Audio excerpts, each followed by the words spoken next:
വാർത്തകളിലേക്ക് വിശദമായി. പെട്ടിമുടി ദുരന്തത്തിൽ നിന്ന് തലനാരിഴയ്ക്ക് രക്ഷപ്പെട്ട കുടുംബങ്ങളെ പുനരധിവസിപ്പിച്ചിരിക്കുന്നത് ഏത് നിമിഷവും ഇടിഞ്ഞു വീഴാറായ പഴയ ലയങ്ങൾ.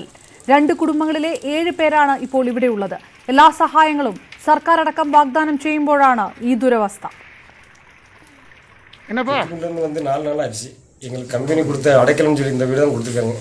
இந்த வீட்டை பல மிருகங்கள் வந்து படுக்கிற இடம். நாங்கள் பேருந்த தண்ணியோடு நாங்கள் பேர்ந்துக்கலாம். இங்கேயும் வந்து இந்த எத்தனை வருஷத்துக்கு முன்னாடி கட்டின கல்லுன்னு தெரியல. அந்த கல்லும் கீழே வந்துச்சுன்னா அதுலேயும் நாங்கள் செத்து போவோம். எங்களுக்கு ஒரு வழி இல்லை. ஏதாவது கம்பெனியும் சர்க்காரும் பார்த்து ஏதோ ஒரு நல்ல வழியை காய்ச்சி எங்களுக்கு கொடுங்க. வேறு சின்ன சின்ன பிள்ளைகளை வச்சுட்டு எங்களால் ஒன்றும் செய்ய முடியாது. എന്നപ്പാ സന്ദീപ് രാജക്കാട് വിശദാംശങ്ങളുമായി ചേരുന്നു. സന്ദീപ്, എത്ര പേരാണ് അവിടെ ഉള്ളത്? എത്ര പേരെയാണ് പുനരധിവസിപ്പിച്ചിരിക്കുന്നത്? എന്താണ് ആ ലയങ്ങളുടെ സ്ഥിതി? എന്താണിപ്പോൾ? അപർണ, 7 പേരാണ്, കുട്ടികളടക്കം 7 പേരാണ് ഇപ്പോൾ 2 കുടുംബത്തിലെ ഇവിടെ മാറ്റി പാർപ്പിച്ചിരിക്കുന്നത്. കന്നിമല എന്ന് പറയുന്ന പ്രദേശമാണ് ഇവിടം. പെട്ടിമുടിയിൽ നിന്ന് ഏതാണ്ട് 12 കിലോമീറ്ററോളം അകലെയാണ് ഈ കന്നിമല സ്ഥിതി ചെയ്യുന്നത്. പെട്ടിമുടി ഭാഗത്തെ എല്ലാവരെയും ഒഴിപ്പിച്ചിരുന്നു. കാരണം അവിടെ മണ്ണിടിച്ചിൽ സാധ്യത ഉണ്ടായാലോ എന്നതിന്റെ പേരിൽ മാറ്റിയിരുന്നു. അതുകൊണ്ടാണ് ഇവരെ 12 കിലോമീറ്റർ ഇപ്പുറത്തുള്ള കമ്പനിയുടെ തന്നെ മറ്റൊരു ലയൻസിലേക്ക് മാറ്റിയത്. ഈ ലയത്തിന്റെ വലിയ രീതിയിൽ കാലപ്പഴക്കം ചെന്ന ഒരു ലയമാണ് ഇത്. ഇതിന്റെ അടച്ചുറപ്പ് പോലും ഇല്ലാത്ത ഒരു സാഹചര്യമാണ് ഇപ്പോൾ നിലവിലുള്ളത്. ജനലുകൾ അടക്കം ഇല്ലാത്ത സാഹചര്യം. പ്ലാസ്റ്റിക് ചാക്കുകൾ ഉപയോഗിച്ച് മറച്ചിരിക്കുന്ന ഒരു അവസ്ഥയാണ്. അതിലും ചോർന്നൊലിക്കുന്ന സാഹചര്യവുമുണ്ട്. പ്രതികൂലമായ കാലാവസ്ഥയിൽ കിടന്നുറങ്ങാൻ കഴിയാത്ത അവസ്ഥയാണെന്ന് അവർ തന്നെ സാക്ഷ്യപ്പെടുത്തുന്നു.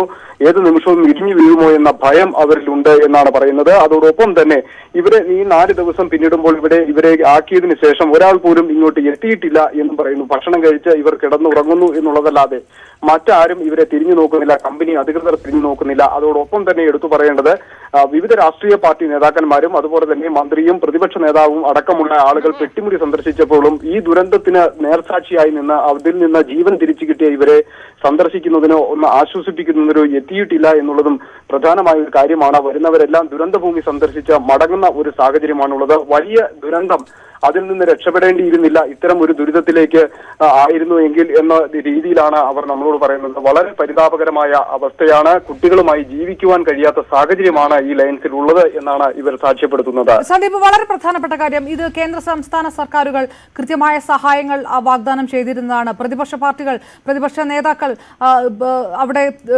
തുടർച്ചയായി സന്ദർശനം നടത്തിയതാണ്. ഇങ്ങനൊരു വിഷയം ശ്രദ്ധയിലൊന്നും പെട്ടിരുന്നില്ലേ ഇതുവരെ?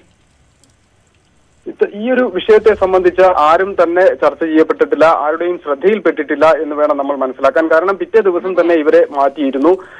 മാറ്റി ഈ മേഖലയിലേക്ക്, ഞാൻ മുമ്പ് സൂചിപ്പിച്ചതുപോലെ തന്നെ 12 കിലോമീറ്റർ അകലെയുള്ള ഒരു പ്രദേശത്തേക്കാണ്, ഈ കന്നിമല എന്ന് പറയുന്ന സ്ഥലത്തേക്കാണ് മാറ്റിയിരിക്കുന്നത്. അതുകൊണ്ട് തന്നെ മറ്റാരും ഇതിനെ സംബന്ധിച്ച് അന്വേഷിച്ചിട്ടില്ല എന്ന് തന്നെയാണ് നമുക്ക് മനസ്സിലാകുന്നത്. ഭക്ഷണത്തിനും മറ്റു കാര്യങ്ങൾക്കും ഒന്നും മുട്ടുണ്ടാകുന്നില്ല എങ്കിൽ പോലും മറ്റു കാര്യങ്ങളെ സംബന്ധിച്ച് ആരും ഇവരെ കുറിച്ച് അന്വേഷിക്കുന്നില്ല എന്ന് തന്നെയാണ് ഇവർ വ്യക്തമാക്കുന്നത്.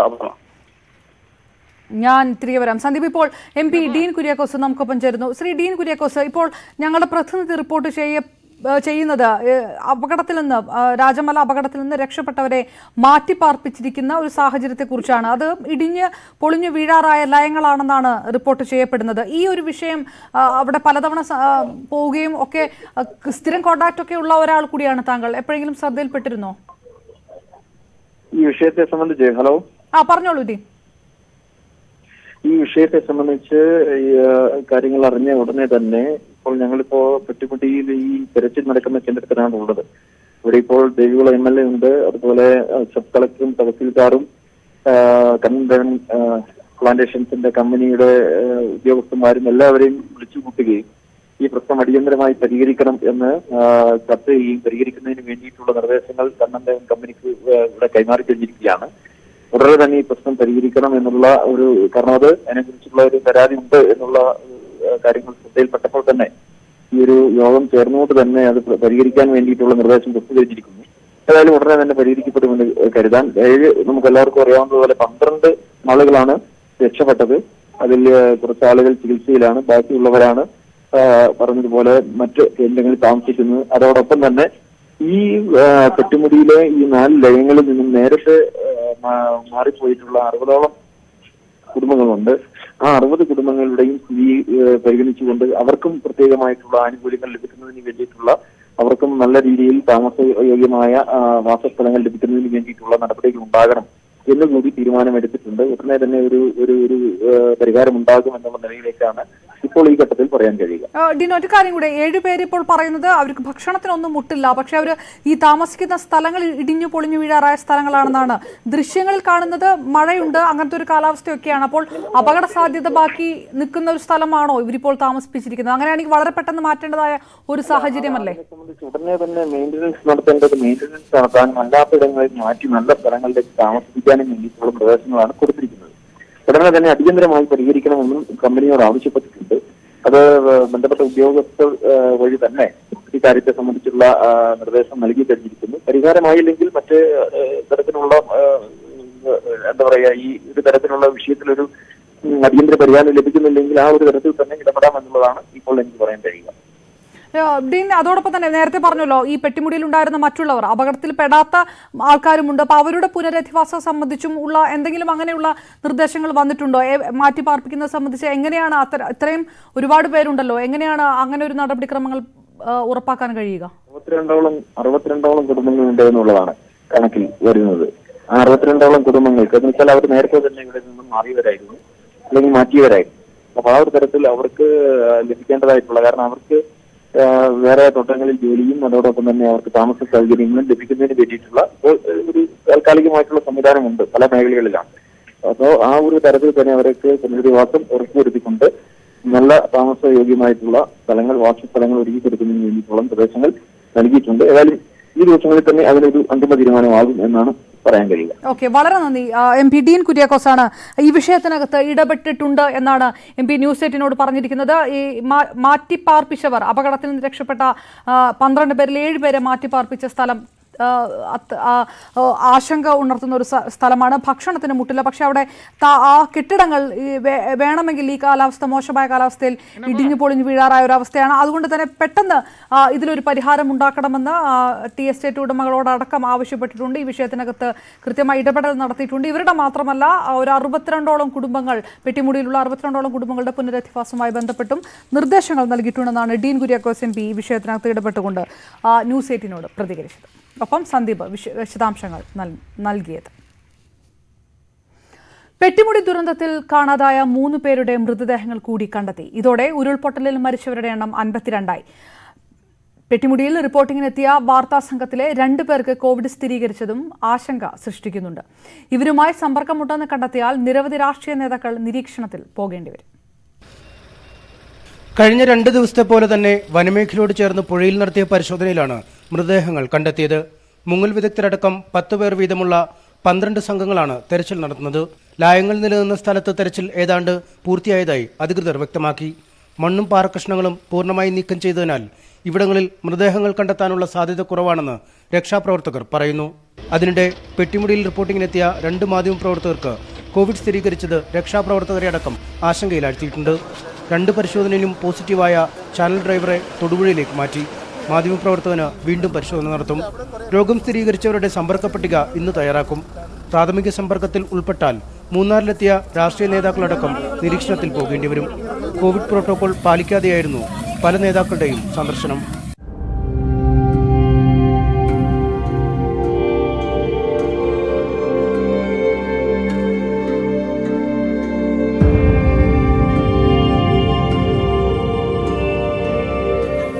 പ്രദേശത്തേക്കുള്ള അനാവശ്യ സന്ദർശനം ഒഴിവാക്കണമെന്ന് മുന്നറിയിപ്പ് നൽകിയിരുന്നതായി മന്ത്രി M M മണിയും രാജമല സന്ദർശിച്ചവർ സ്വയം നിരീക്ഷണത്തിൽ പോകാൻ തയ്യാറാവണമെന്ന് മന്ത്രി VS സുനിൽകുമാറും ന്യൂസ് 8നോട് പറഞ്ഞു.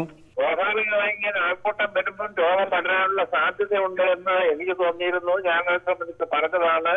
ഇനി അതുകൊണ്ട് കർശനമായ നിയന്ത്രണം ഏർപ്പെടുത്തണം. നിരീക്ഷണത്തിൽ പോകണം എന്ന് പറഞ്ഞാൽ നമ്മൾ നിരീക്ഷണത്തിൽ പോയാൽ മതിയാകും. കാരണം അത് നമ്മുടെ ആരോഗ്യത്തെ മാത്രം വെച്ചുകൊണ്ടല്ല. കാരണം നാം കൂടുതൽ ആളുകളിലേക്ക് രോഗം പടർത്താനുള്ള ഒരു മാധ്യമമായിട്ട് മാറാതിരിക്കാൻ വേണ്ടിയാണ്. രക്ഷാപ്രവർത്തകർ കോവിഡ് ജാഗ്രത കൂടുതൽ പാലിക്കണമെന്ന് ഇടുക്കി ജില്ലാ കളക്ടർ H ദിനേശും നിർദ്ദേശിച്ചു. ടെസ്റ്റ് നടത്തുന്നുണ്ട്. അങ്ങനെ ആർക്കെങ്കിലും ഉണ്ടെങ്കിൽ അതുമായി വളരെ ക്ലോസ് കോൺടാക്ട് ഉള്ളവരെ ക്വാറന്റൈനിൽ പറഞ്ഞുവിടുകയും പുതിയ വാക്സിൻ ഇറക്കുകയാണ് ചെയ്തുകൊണ്ടിരിക്കുന്നത്. അതുപോലെ നിയന്ത്രണം ഏർപ്പെടുത്തിയിട്ടുണ്ട്.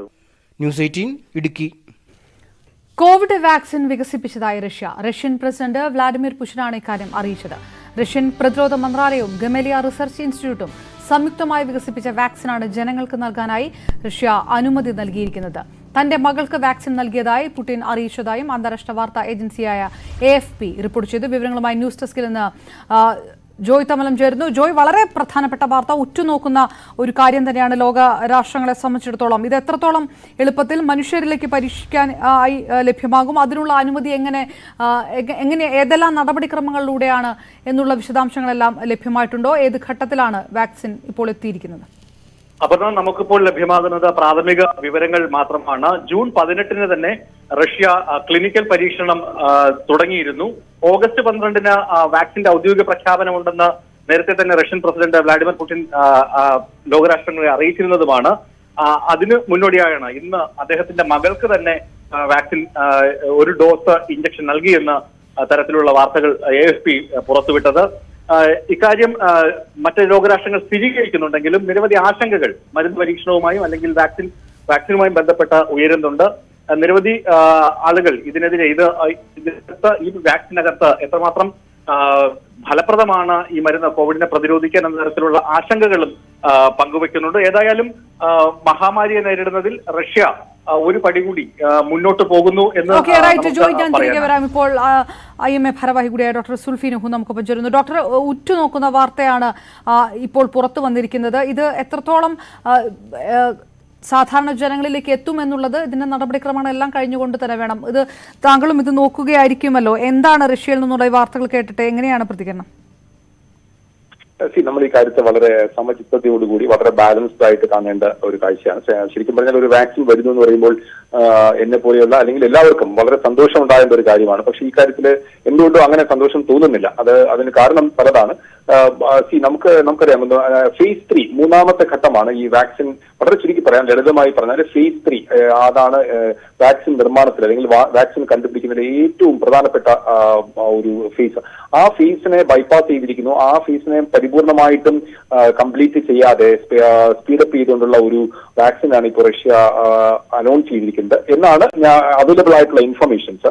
ഇതിനകത്ത് മറ്റ് വസ്തുതകൾ പുറത്തു വരേണ്ടതായിട്ടുണ്ട്. പക്ഷെ ഇപ്പോഴുള്ള നിലവിൽ ലഭിച്ചിരിക്കുന്ന ഇൻഫർമേഷൻസ് അനുസരിച്ചിട്ട് ഇത് നമുക്ക് വളരെ വളരെ ബാലൻസ്ഡ് ആയിട്ട് വളരെ സമചിത്തതയോടുകൂടി അല്ലെങ്കിൽ വളരെ ഉത്കണ്ഠയോടുകൂടി പോലും ഈ വാക്സിന്റെ അനൗൺസ്മെന്റിനെ കാണേണ്ടിയിരിക്കുന്നു എന്ന് പറയേണ്ടി വരും. അത് നിർഭാഗ്യകരമാണ്. അത് മാത്രമല്ല, ലോകാരോഗ്യ സംഘടന ഇന്നലെയും കൂടി കഴിഞ്ഞ ദിവസവും കൂടി പത്രസമ്മേളനത്തിൽ വളരെ വ്യക്തമായി പറഞ്ഞിരുന്നു, വാക്സിൻ ഒരിക്കലും നമ്മളെ ഒരു ലോകരാഷ്ട്രങ്ങൾക്കോ അല്ലെങ്കിൽ ഏതെങ്കിലും ഒരു സാമ്പത്തിക ശക്തിക്കോ ധനാഗമന മാർഗമായിട്ടോ അല്ലെങ്കിൽ മറ്റ് നേട്ടങ്ങൾ ഉണ്ടാകുന്നതോ ആയ ഒരു കാര്യമായി പോകാൻ പാടില്ല. അത് വളരെ എഫക്റ്റീവായിട്ട് എല്ലാവർക്കും ദീർഘനാൾ ഉപയോഗിക്കാൻ പറ്റുന്ന തരത്തിലുള്ള ഒന്നാകണമെന്ന് ലോകാരോഗ്യ സംഘടന കൂടി പറഞ്ഞിരിക്കുന്നു. അങ്ങനെ ഒരു സാഹചര്യത്തിൽ മറ്റ് പല ഫേസും നാം മനസ്സിലാക്കണം. ഫേസ് 3 ആണ് ഏറ്റവും ദുർഘടകമായ ഫേസ്. ആ ഫേസ് കട്ട് ഷോട്ട് ചെയ്യാതെ മറ്റ് ചില ഫേസുകൾ നമുക്ക് കട്ട് ഷോട്ട് ചെയ്യാൻ പറ്റും. കാരണം ആദ്യത്തെ 1ഉം 2ഉം ഘട്ടങ്ങളിൽ വളരെ 30-40 പേഷ്യന്റ്, ചിലപ്പോൾ 100-ൽ താഴെ രോഗികളെ മാത്രം പരിശോധിക്കുന്ന ഘട്ടങ്ങൾ ചിലപ്പോൾ കട്ട് ഷോട്ട് ചെയ്യാൻ പറ്റുമായിരിക്കും. കമ്പൈൻ ഫേസ് ഉപയോഗിക്കും. 1ാമത്തെയും 2ാമത്തെയും ഘട്ടം ഒരുമിച്ച് ചെയ്യാറുണ്ട്. 2ാമത്തെയും 3ാമത്തെയും ഫേസ് ഒരുമിച്ചും ചെയ്യാറുണ്ട്. പക്ഷെ അതൊക്കെ ഓക്കെ, അതെല്ലാം എഗ്രി ചെയ്യുന്നു, ശാസ്ത്ര സമൂഹം എഗ്രി ചെയ്യുന്നതാണ്. പക്ഷെ 3ാമത്തെ ഫേസിലെ പരിപൂർണമായ റിസൾട്ടുകൾ പുറത്ത് വരാനിരിക്കുന്നതേയുള്ളൂ. അത് നമുക്ക് അതിൽ വളരെ ഡോക്ടർ സുൽഫി, ഹ്യൂമൻ ട്രയൽസ് എന്നുള്ള വളരെ പ്രധാനപ്പെട്ട ഘട്ടം കഴിയുകയാണെങ്കിൽ പിന്നെ വലിയ ആശങ്കയ്ക്ക് വകയില്ല എന്നൊരു വിശ്വാസമാണ്. അപ്പൊ അത് അങ്ങനെയല്ല എന്നാണോ താങ്കൾ പറഞ്ഞു വരുന്നത്? അതെ, മനസ്സിലാക്കണം. ഫേസ് 1ഉം ഫേസ് 2ഉം ഒക്കെ തന്നെ ഹ്യൂമൻ ട്രയൽസ് ആണ്. ഫേസ് 1ലെ ഹ്യൂമൻ ട്രയൽസ് ആണ്, ഫേസ് 2ലെ ഹ്യൂമൻ ട്രയൽസ് ആണ്, ഫേസ് 3യിൽ ഹ്യൂമൻ ട്രയൽസ് ആണ്.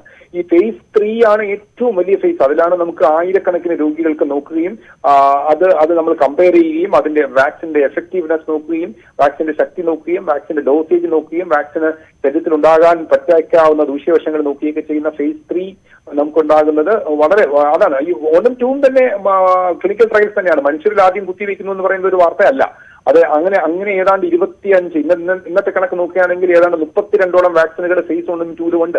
അപ്പോൾ ഫേസ് 3യിൽ നിൽക്കുന്ന 8 വാക്സിനുകളുണ്ട്. 8 വാക്സിനുകളുടെ ആ കണക്കിൽപ്പെടുന്ന ഒരു വാക്സിൻ മാത്രമാണിത്. അപ്പൊ അതുകൊണ്ട് ഇതിനെ വളരെ അപ്രിഹെൻഷനോട് കൂടി മകൾക്ക് കൊടുത്തു എന്നൊക്കെയാണ് വാർത്തകൾ വരുന്നത്. കൂടുതൽ വിവരങ്ങൾ ലഭ്യമാക്കേണ്ടതായിട്ടുണ്ട്. അങ്ങനെ പറയുമ്പോഴും ഇത് നമുക്ക് ഒരു നല്ല വാക്സിനായി മാറിയേക്കാം. പക്ഷെ അതിലേക്കുള്ള വിവരങ്ങൾ കൂടുതലായിട്ട് ലോകാരോഗ്യ സംഘടന ഉൾപ്പെടെയുള്ള ശാസ്ത്ര സംഘടനകൾക്ക് കൃത്യമായി ലഭ്യമാകേണ്ടതായിട്ടുണ്ട്. ഡോക്ടർ, ഇതിനൊരു കൺഫ്യൂഷൻ, നമുക്ക് വളരെ തൊട്ടടുത്ത് കിടക്കുന്ന യുണൈറ്റഡ് അറബ് എമിറേറ്റ്സിൽ വാക്സിൻ വികസിപ്പിച്ചെടുത്തിരിക്കുന്നു. അവര് വൈഡ് ആയിട്ട് ഇത് ആൾക്കാർ അത് പരീക്ഷിക്കുകയും ചെയ്യുകയാണ്. ഇതൊക്കെയാണ് തൊട്ടടുത്ത രാജ്യങ്ങളിൽ നിന്ന് വരുന്ന വാർത്തകൾ. അങ്ങനെ ഒരു സാഹചര്യത്തിൽ റഷ്യ വളരെ ലോകരാഷ്ട്രങ്ങൾ മുഴുവൻ ഉറ്റുനോക്കുന്ന ഒരു വാക്സിനെ കുറിച്ച് നമുക്ക് കുറച്ചും കൂടെ പോസിറ്റീവായിട്ട് ചിന്തിക്കാൻ ഉണ്ടാകുകയില്ല എന്നാണോ?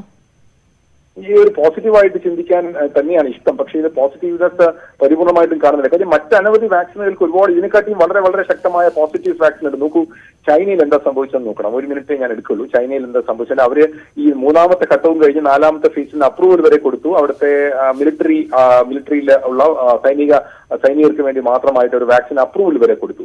നമുക്ക് അങ്ങനെ ബൈപ്പാസ് ചെയ്യാൻ പറ്റില്ല. അങ്ങനെ ബൈപ്പാസ് ചെയ്യുന്നത് നമുക്ക് അപകടങ്ങളിലേക്ക് പോകും. അത് നോക്കണം. നമുക്ക് 8ഓളം വാക്സിനുകൾ നമ്മുടെ സീറം ഇൻസ്റ്റിറ്റ്യൂട്ട് ഉൾപ്പെടെയുള്ള ഓക്സ്ഫോർഡ് യൂണിവേഴ്സിറ്റിയുടെ സീറം ഇൻസ്റ്റിറ്റ്യൂട്ടിന്റെ ആസ്ട്രയുടെ വാക്സിൻ ഉണ്ട്. ചൈനയുടെ 2 വാക്സിൻ തന്നെ 3ാമത്തെ ഘട്ടത്തിലാണ്.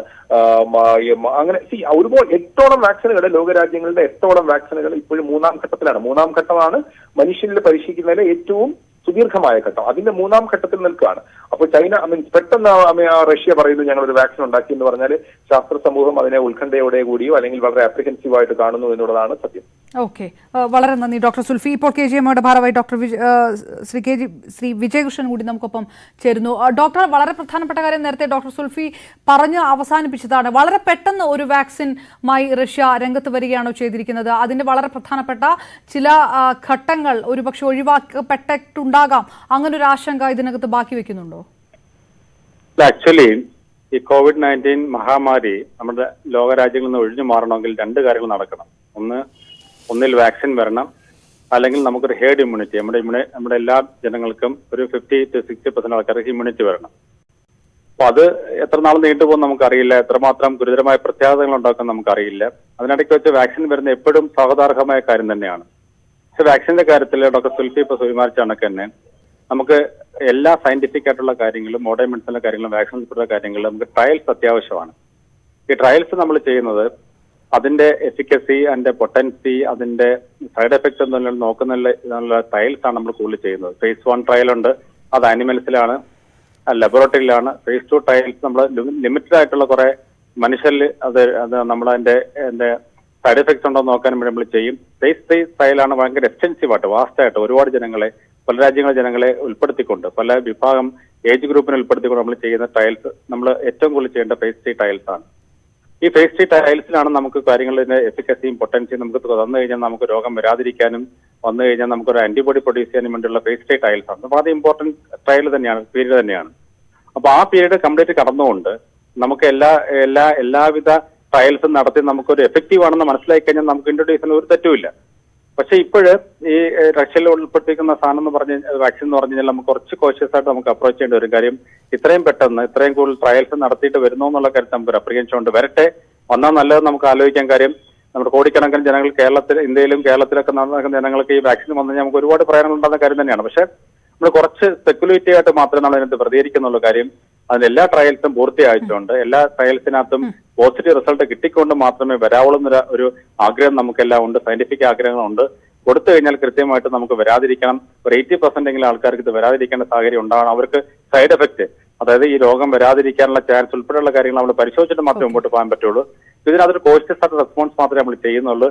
വരട്ടെ, വരുന്ന നല്ല കാര്യം തന്നെയാണ്. പക്ഷെ വരുവാണെങ്കിൽ അത് ഫുൾ പ്രൂഫ് ആയിട്ട് ഒരു പക്ക വാക്സിൻ, ഇപ്പൊ നമ്മുടെ പോളിയോ വാക്സിൻ അറിയാം, പോളിയോ വാക്സിൻ, മീസിൽസ് വാക്സിൻ അറിയാം, സ്മോൾ പോക്സ് വാക്സിൻ അറിയാം, ഇതെല്ലാം നമുക്ക് ഫുൾ പ്രൂഫാണ്, പക്ക വാക്സിൻസ് ആണ്. അപ്പൊ പക്ക വാക്സിനായിട്ട് വരട്ടെ നമ്മൾ ആഗ്രഹിക്കുന്നതോടൊപ്പം തന്നെ നമ്മുടെ ഒരു അപ്രിഹെൻഷൻ, നമ്മളൊരു റിസർവ്ഡ് കാര്യം വെക്കുന്നത് ലൈഫ് ലോങ് ഇമ്മ്യൂണിറ്റി ഉൾപ്പെടെയുള്ള കാര്യങ്ങൾ. നമുക്ക് എത്രമാത്രം ഇമ്മ്യൂണിറ്റി നിലനിൽക്കും നമുക്ക് അറിയില്ല. കാര്യം 1-2 മാസം പോലെ നമുക്ക് 5-6 അല്ലെങ്കിൽ വർഷങ്ങൾ നീണ്ടു നിൽക്കുന്ന ഇമ്മ്യൂണിറ്റി നമുക്ക് ഈ വാക്സിൻ നമുക്ക് വളരെ അത്യാവശ്യമാണ്. അങ്ങനെയുള്ള ഇമ്മ്യൂണിറ്റി നിലനിൽക്കുന്ന രീതിയിൽ വാക്സിൻ വരുവാണെങ്കിൽ നമ്മൾ അതിനെ അക്സെപ്റ്റ് ചെയ്യും. പക്ഷെ ഇപ്പൊ തൽക്കാലം ഈ പറഞ്ഞ റിപ്പോർട്ടിനുള്ള കോഷ്യസ് റെസ്പോൺസ് മാത്രമേ ഉള്ളൂ. വരട്ടെ നമ്മൾ എല്ലാവരും ആഗ്രഹിക്കുന്നു, എല്ലാ ജനങ്ങളും ആഗ്രഹിക്കുന്നു, വരട്ടെ നമുക്ക് തീരുമാനിക്കും. ഇന്ത്യയിൽ തന്നെയും ഇപ്പൊ നേരത്തെ ഡോക്ടർ സുൽഫി പറഞ്ഞ കണക്കിന് 8ഓളം വാക്സിനുകൾ ഫേസ് 3 ട്രയലിലാണ് ലോകമെമ്പാടും, ഇൻക്ലൂഡിംഗ് ഇന്ത്യയിൽ. ഏകദേശം 30 പരം വാക്സിനുകൾക്ക് പല സ്റ്റേജിൽ നിൽക്കുകയാണ്.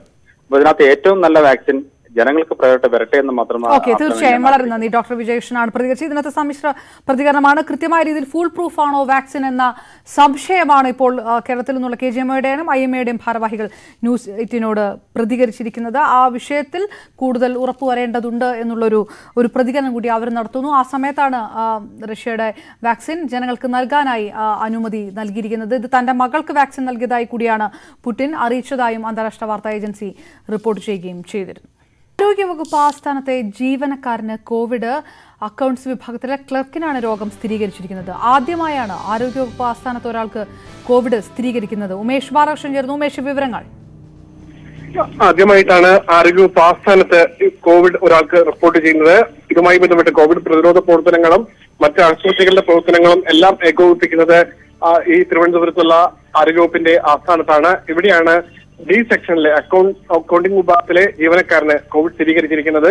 ഇദ്ദേഹവുമായി സമ്പർക്കത്തിൽ വന്നവരുടെ പട്ടിക ഇപ്പോഴും കണ്ടെത്തിയിട്ടില്ല. ഇന്ന് ഉച്ചയോടുകൂടിയാണ് ഇദ്ദേഹത്തിന് കോവിഡ് സ്ഥിരീകരിച്ചത്. അതിനുശേഷം സ്ഥലത്തെത്തി ഇപ്പോൾ അണുനശീകരണം പൂർത്തിയാക്കി കഴിഞ്ഞിട്ടുണ്ട്. ഇനി കോണ്ടാക്ട് ലിസ്റ്റ് കണ്ടെത്തി അവരെയും പരിശോധിക്കും. കോണ്ടാക്ട് ലിസ്റ്റ് കണ്ടെത്തിയതിനു ശേഷം അവരെ ക്വാറന്റൈനിൽ പോകാനും തുടർന്ന് ആസ്ഥാനത്തെയും ബാക്കിയുള്ളവരെ പരിശോധിക്കാനുമാണ് ഇപ്പോഴത്തെ തീരുമാനം. ആരോഗ്യവകുപ്പ് ആസ്ഥാനത്ത് രോഗം സ്ഥിരീകരിച്ചിരിക്കുന്നു. അക്കൗണ്ട്സ് വിഭാഗത്തെ ക്ലർക്കിനാണ് രോഗം സ്ഥിരീകരിച്ചിരിക്കുന്നത്. ഉമേഷ് വിശദാംശങ്ങൾ നൽകിയത്. തൃശൂർ പുത്തൂർ വില്ലേജ് ഓഫീസർ ആത്മഹത്യയ്ക്ക് ശ്രമിച്ച സംഭവത്തിൽ വനിതാ കമ്മീഷൻ റിപ്പോർട്ട് തേടി. സിറ്റി പോലീസ് കമ്മീഷണറോട് കമ്മീഷൻ അംഗം അഡ്വക്കേറ്റ് ഷിജി ശിവജിയാണ് വിശദമായ റിപ്പോർട്ട് സമർപ്പിക്കാൻ നിർദ്ദേശിച്ചത്. വിവരങ്ങളുമായി സുവി വിശ്വനാഥ് ചേരുന്നു.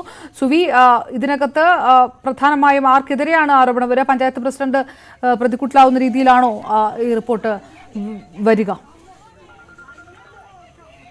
അപർണ, പഞ്ചായത്ത് പ്രസിഡന്റ് മിനി രവീന്ദ്രൻ ഉൾപ്പെടെയുള്ള 8 പേർക്കെതിരെയാണ് പോലീസ് നിലവിൽ കേസെടുത്തിരിക്കുന്നത്. ഈ സംഭവത്തിൽ അന്വേഷണത്തിന് ശേഷമേ ഇവരെ അറസ്റ്റ് ചെയ്യുന്നത് ഉൾപ്പെടെയുള്ള നടപടികളിലേക്ക് കടക്കൂ എന്നാണ് പോലീസ് പറഞ്ഞിരിക്കുന്നത്. ജാമ്യമില്ലാ വകുപ്പുകൾ ഉൾപ്പെടുത്തിക്കൊണ്ടാണ് കേസെടുത്തിരിക്കുന്നത്. പ്രധാനമായും ഈ സംഭവത്തിലാണ് ഇപ്പോൾ വനിതാ കമ്മീഷൻ റിപ്പോർട്ട് തേടിയിരിക്കുന്നത്. സിറ്റി പോലീസ് കമ്മീഷണർ റിപ്പോർട്ട് നൽകണം എന്നാണ് ആവശ്യപ്പെട്ടിരിക്കുന്നത്. ലൈഫ് മിഷൻ അപേക്ഷകൾ കെട്ടിക്കിടക്കുന്നു എന്ന പരാതിയെ തുടർന്ന് പഞ്ചായത്ത് പ്രസിഡന്റിന്റെ നേതൃത്വത്തിൽ വില്ലേജ് ഓഫീസറെ ഖരാവോ ചെയ്യുന്ന സമയത്തായിരുന്നു വില്ലേജ് ഓഫീസർ ഞരമ്പ് മുറിക്കുകയായിരുന്നു. പോലീസിന്റെ നേതൃത്വത്തിൽ മധ്യസ്ഥ ശ്രമവും നടന്നിരുന്നു. തുടർന്ന് ഇവരെ ആശുപത്രിയിൽ എത്തിക്കുകയായിരുന്നു. ഇന്ന് ആശുപത്രിയിൽ എത്തിക്കുകയായിരുന്നു. എന്നാൽ കഴിഞ്ഞ 4 വർഷമായി തന്നെ പീഡിപ്പിക്കുകയായിരുന്നു എന്നാണ് സിമി, ഞരമ്പ് മുറിച്ച വില്ലേജ് ഓഫീസർ സിമി പറയുന്നത്. എന്നാൽ അത്തരത്തിൽ ഒരു പീഡന സംഭവം ഒന്നും ഇല്ല എന്നാണ് പഞ്ചായത്ത് പ്രസിഡന്റിന്റെ ഭാഗത്തു നിന്ന് നമുക്ക് പഞ്ചായത്ത് പ്രസിഡന്റ് പ്രതികരിക്കുകയുണ്ടായിരിക്കുന്നത്. എന്തായാലും വനിതാ കമ്മീഷൻ ഈ സംഭവത്തിൽ റിപ്പോർട്ട് തേടിയിരിക്കുകയാണ്. സുവിയാണ് വിശദാംശങ്ങൾ നൽകിയത്. COVID-19 പടർന്നു പിടിക്കുമ്പോഴും ജലം സംരക്ഷിക്കാനുള്ള നടപടികൾ പല കോണുകളിലും സജീവമായി തുടരുകയാണ്. സാങ്കേതിക വിദ്യയുടെ സഹായത്തോടെ നിംബിൾ വിഷൻ ജലസംരക്ഷണത്തിന്റെ പുതിയ പാതകൾ തുറക്കുന്നു. ഈ റിപ്പോർട്ടോടുകൂടി വാർത്താ ബുള്ളറ്റിൻ പൂർണ്ണമാകുന്നു. ഇടവേളയ്ക്ക് ശേഷം കാണാം പൊതുവേദി. നമസ്കാരം.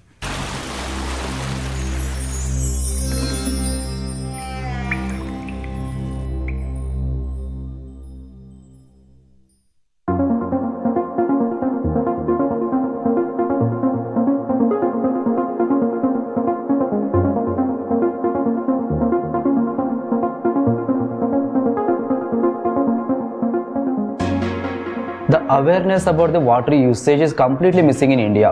We don't have any solution which helps people to understand their consumption. That is what we thought we need to address that. We need to bring the data actually. That data which help people to understand how much water really they are consuming. How the consumption is related to each activities we are performing at home. Otherwise, we will run out of water as we saw last year in March happened with Chennai. Ground day 0. There is no water to drink also.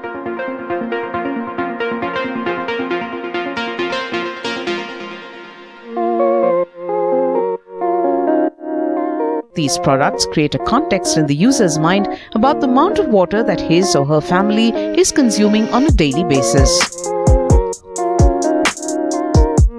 All the apartment residents get live status and consumption details of their blocks on their cell phone and web dashboard.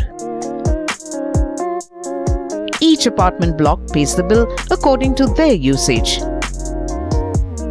You're also alerted in case your taps or pipes are leaking. Wastages, leakages, everything can be tracked.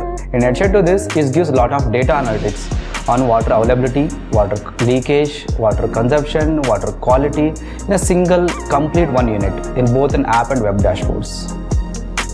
That finally leading to the people to save water from 30 to 50%. That is what my other customers also are able to save, which finally leads to saving minimum 1,000 rupees per month. It definitely will help people save water.